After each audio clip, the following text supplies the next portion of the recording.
morning, this is Dr. Vineet Chauhan, and we, under the subject of corporate finance, the paper of MBA second semester, that is BM 557, we today will check it out, the two major important topic of finance, that is leverage first and then thereafter the capital structure. We first start with the leverage, and as it is said that leverage is the ratio of return to the shareholders' equity and the rate of return to the total capitalization. In general term, the leverage word is used where we have to take the minimum efforts to earn the maximum amount of profit. So, the leverage will be implied in a business when, with the help of a small efforts or very less amount of capital is being invested, and we will earn more profit or higher profit in that case. So the definition of Isra Solomon, as I have already told, that it is the ratio of rate of return on shareholders' equity and rate of return on total capitalization. It may also be defined as melting the fixed cost or paying the fixed return to the for the employing the resources of the funds, so that how can we reduce the fixed cost and increase the maximum profit or maximum benefit to the company. That is being checked in the leverage. Similar to a wheel on a valve, the leverage will also act. In case of leverage, we normally use the debt or low cost of capital bearing securities in the capital structure. When we take the low cost bearing securities, then the maximum benefit of that will be taken by us, because with the help of those, the profit of the company is going to be is same, but the amount which we are going to pay to equity shareholders will be much more higher.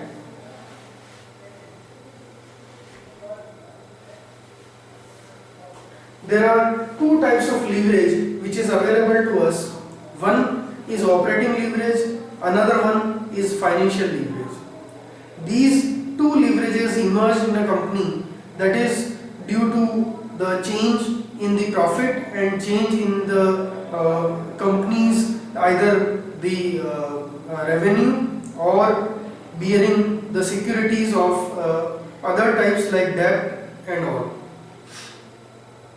First, we discuss about the operating leverage. As per the Hampton's words, we can say that it is there when the company's revenue is produced greater change in the EBIT.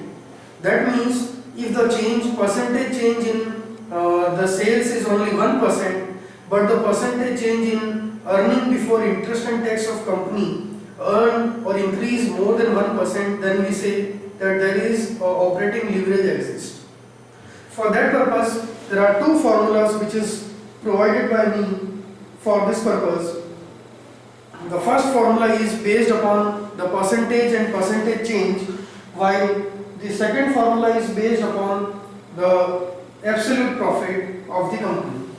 So if we take it out, the first formula, percentage change in EBIT upon percentage change in sales, that formula will be used when we have two periods EBIT and we have sales of two different periods. In case we have only one period cost, then we use the second formula, sales minus variable cost, that is the contribution divided by EBIT. So contribution upon EBIT will be or contribution upon operating profit is the second formula, which is used by us to identify that whether the operating leverage exists in the company or not. If the operating leverage exists in a company, the company's sales will be suppose increased by 1%, and if the degree of operating leverage is 2, then we can say that if sales will be increased by 1%, the EBIT of the company will be increased by 2% in this case. The second leverage is the financial leverage. The financial leverage will be exist in the company when the company will be having the fixed cost capital or the capital which is having or on which we have to pay interest. So we can also say interest bearing security is behind the emergence of the financial leverage. The financial leverage is calculated with a similar type of formula.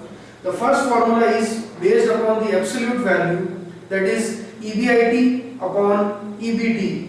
EBIT is the earning before interest and tax profit, while EBT is earning before tax, means EBIT minus interest. The second formula is used when we have 2 period earning per share and 2 period EBIT. So in that case we use the formula like percentage change in EPS upon percentage change in EBIT. So this will be the second financial leverage which we are going to use for the purpose of calculating the leverage. With the help of these two leverage and these two, degree of financial leverage and degree of operating leverage, we can also calculate a combined leverage, which is by multiplying these two is calculated. Now we will be checking it out with the help of a small question, that whether the leverage exists in a company, if the leverage is favorable or the leverage is in against of the company.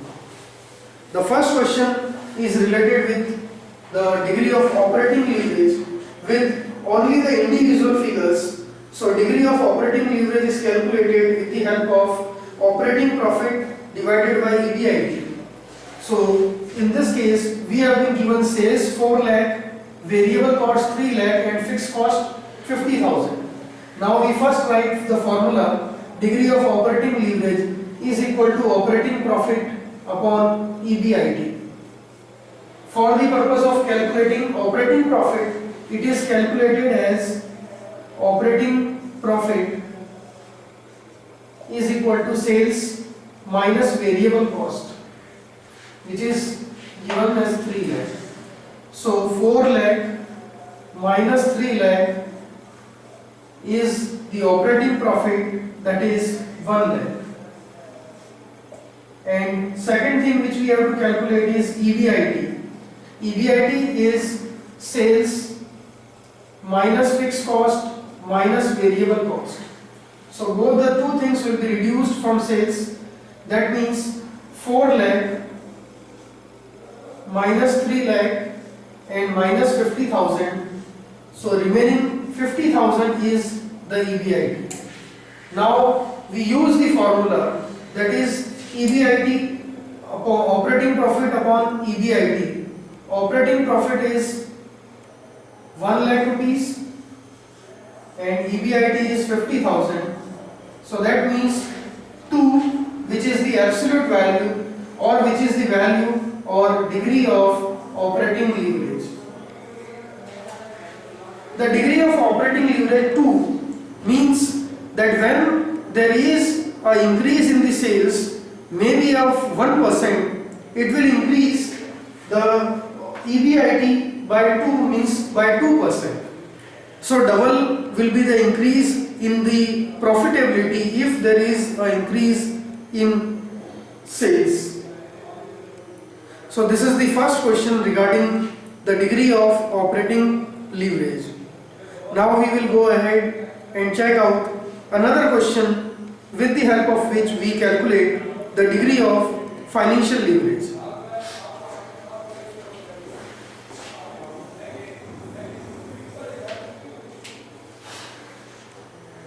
For example, a question has equity share capital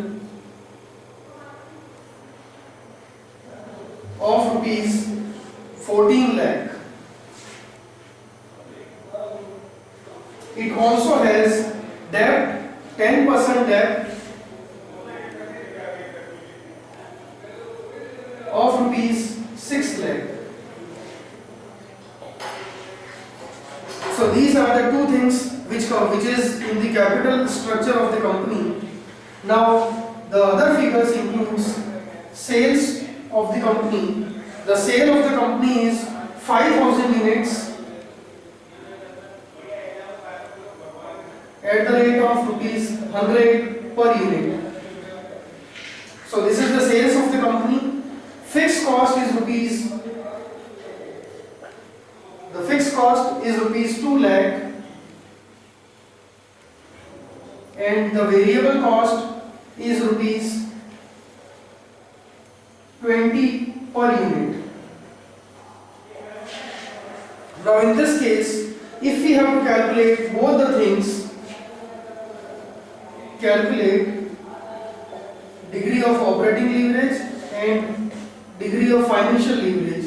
If we have to calculate these two things, how we calculate? For this purpose, first we calculate the degree of operating leverage.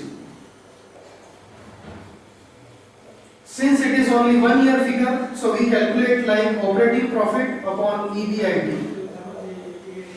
For this purpose, we have to calculate operating profit.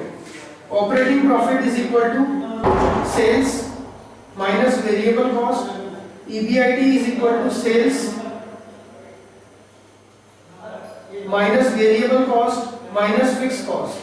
So both the costs will be reduced. Now if we calculate, the sales is 5,000 into 100, so sales is 5 lakh. Variable cost is 20 rupees into 5,000 units, so 5,000 into 20, 1 lakh.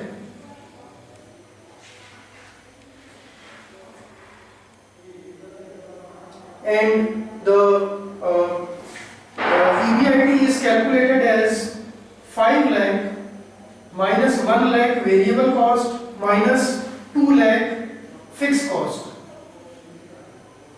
So it will be 4 lakh upon 2 lakh or 2. So 2 will be degree of operating leverage, which is calculated, and second we calculate degree of financial leverage. The formula will be EBIT upon EBT. EBIT we have calculated here. This is the EBIT and it is 2 lakh rupees divided by EBT, means earning before tax, means EBIT minus interest. So upon 2 lakh, interest is calculated on this debt, 6 lakh into 10%, 60,000. This is calculated on 10% debt, 6 lakh at the rate of 10%, so 60,000, which means 2 lakh upon 1 lakh 40,000, or it will be less than, it will be more than 1 but less than 2. So the answer will be calculated on this basis, that whether the degree of leverage is, degree of financial leverage is more or degree of operating leverage is more. The exact answer is 1.42. It suggests that if we increase the sales by 1%, our EBIT will be increased by 2%, and when EBIT is increased by 1%, earning after tax will be increased by 1.42%. So this will be the first part of our today's work, that is related with the degree of leverages.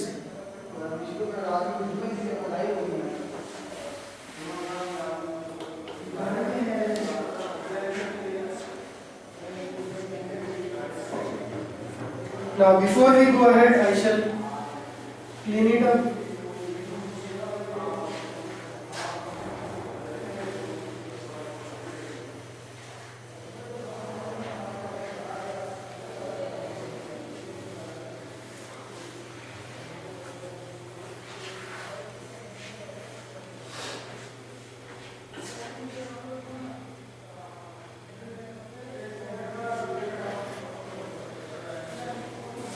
The second part which we have to check it out today that is the capital structure. The capital structure means the structure in which the company's capital is being taken by the company, which includes equity share capital, preferential capital, debentures or loans or bonds, and it also includes reserve and surplus of the company. So, in the words of Hampton, we can say that it is the combination of debt and equity securities which comprise in firms' financial assets or funds financing. The Pandey's definition is also being included by me, which says that it refers to composition of long-term funds which includes debenture, debt, preferential capital, equity share capital and reserve and surplus. So those are included in the capital structure. I have also mentioned the pattern of the capital structure. The pattern of the capital structure includes only equity share if company has taken money by issuing only equity.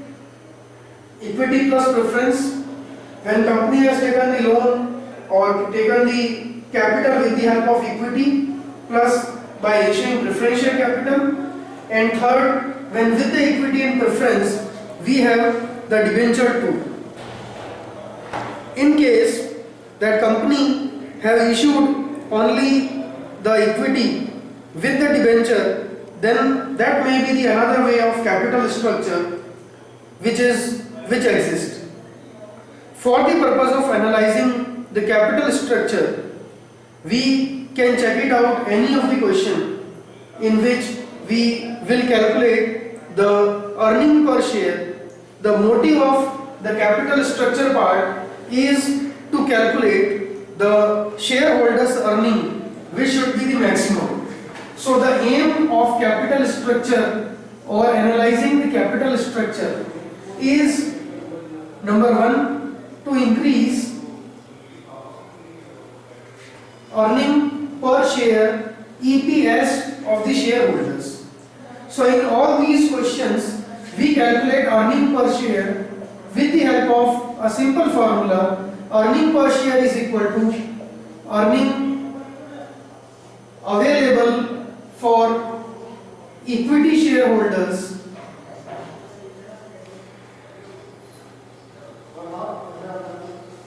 it is divided by the total number of equity shares.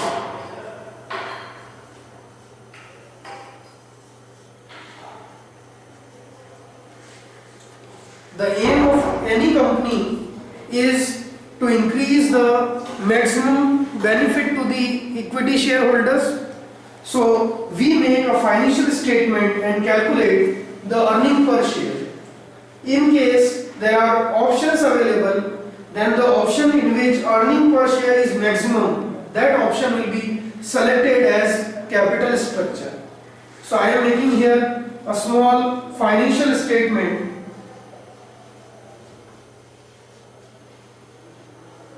As we have already seen before that from the sales, the first point of the company's income is sales.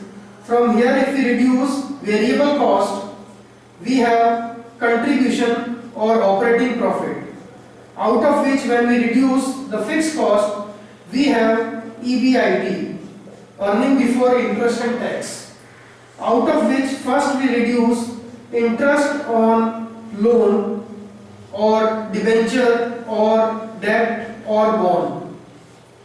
The remaining is called earning before tax. Out of the earning before tax, we reduce the tax. If nothing is given, we assume it is 50%. So we reduce the tax and the remaining is called earning after tax. Out of the amount available earning after tax, we pay preference share dividend. After paying to the preference share dividend, whatever is left is called earning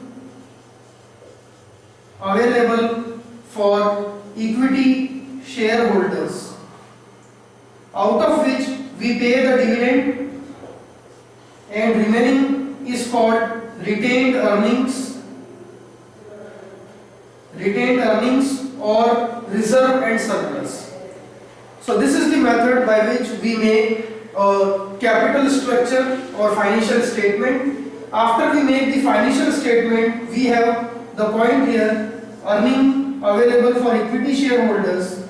This will be divided. This is the point which I was talking about. It is divided by total number of equity shares, which is always given, because we cannot assume how many number of shares are being issued by the company. So if it is divided by the total number of equity shares, then the final outcome will be called as the earning per share, and the earning per share is the company's shareholders earning, which is to be maximized as per the aim of the company, that we have to maximize the wealth of the stakeholders, and the stakeholders' wealth is maximized when the company is having appropriate capital structure. So it is important for a company to identify and judge that what is the optimum level of working of the capital structure, and as for that, the earning per share of the shareholders will be increased. So that's it for today. We have seen the capital structure and the leverage in the class.